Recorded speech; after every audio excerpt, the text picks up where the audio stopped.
Esta jornada se cumple una década de la ejecución del expresidente de Irak, Saddam Hussein. Está con nosotros nuestro corresponsal, Aséramo Izarra, con quien vamos a hacer un repaso sobre estos acontecimientos. Y es que la muerte del ex líder iraquí se enmarca dentro de esta guerra que lideró Estados Unidos contra esa nación árabe, bajo la premisa, Asier, de la presencia de estas armas de destrucción masiva. 10 años después, ¿cuál es el legado de Hussein? Pues hablamos de este hombre que gobernó Irak durante 24 años hasta que Estados Unidos invadió el país en marzo del 2003. Entonces, el presidente hasta entonces había sido detenido en diciembre, acusado de una muerte de 148 opositores chiitas. Ya en noviembre del 2006 fue acusado de muerte a la horca y digamos que el 30 de diciembre del 2006 moría ejecutado. Y estas imágenes realmente recorrieron todo el mundo y así las vivió un testigo presencial que tenemos nosotros en exclusiva. Vamos a escucharlo, si te parece. Saddam Hussein antes de su muerte repetía: «Viva la nación, viva el pueblo, viva Palestina, muerte a los persas idólatras, que muera Estados Unidos». En realidad, en aquel momento no parecía que temiera algo. No pidió perdón. Incluso no pidió perdón a Alá y no se arrepintió. Un hombre que ya estaba a un paso de la muerte y veía el patíbulo en el que sería ejecutado, ni siquiera oró a Dios ni le pidió perdón.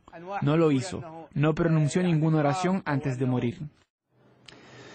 Claro, y ahora, ¿ha habido alguna reacción desde Occidente en torno a analizar lo que realmente se realizó por parte de Estados Unidos durante esa operación en Irak? Podemos destacar en este caso, si quieres, el informe Chilcot, que es lo principalmente encargado por Gordon Brown para analizar lo que había realizado Reino Unido desde el 2009 en esa invasión en Irak. Por cierto, que este informe dejó en muy mal lugar entonces a aquel premier que había sido en ese caso, había sido Tony Blair. Recordemos, por ejemplo, que estaban hablando de que el uso de la fuerza había sido excesiva, por ejemplo, no era el último recurso, las armas de destrucción masiva se habían exagerado, también se contemplaba la idea de que no habría un plan estratégico para un Irak post-Saddam Hussein.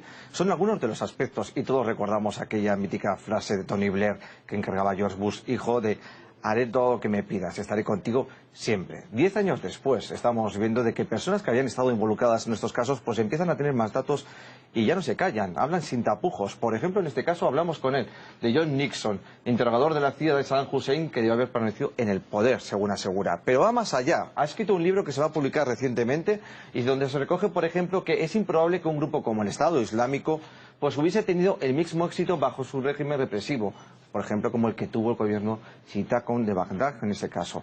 También en aquella ocasión lanzó, digamos, una profecía que decía en este caso de que vais a fracasar en Irak y en el Estado árabe porque no comprendéis nuestro idioma, no entendéis nuestra historia ni nuestra cultura, para que veamos que casi, como decimos, una década después se enfatiza. Pero hablamos de Irak sobre el terreno, ¿cómo se encuentra ahora mismo?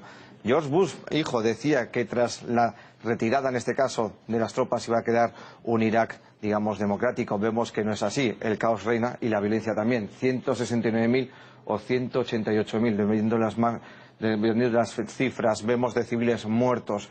Recordemos que hubo un periodo entre el 2010 y 2013 que se parecía que iba a haber una disminución de la violencia, pero no ocurrió así.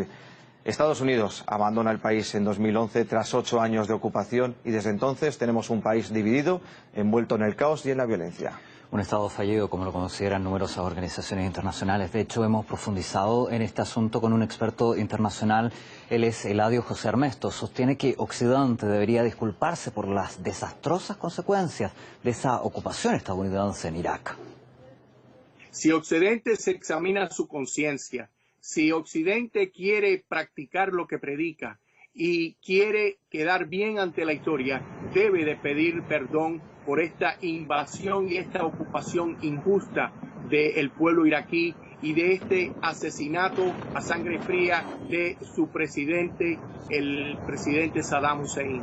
Con todos sus defectos, con todas sus sombras, Saddam Hussein fue un hombre que mantuvo en paz a su pueblo y que defendió los intereses de Irak. Sin embargo, después de su muerte hemos visto cómo esta injusta e ilegal ocupación norteamericana ha traído solamente desolación, muerte y destrucción de un país que antes de esa invasión era un país bastante próspero y que la gente gozaba de tranquilidad y de paz y de seguridad en las calles.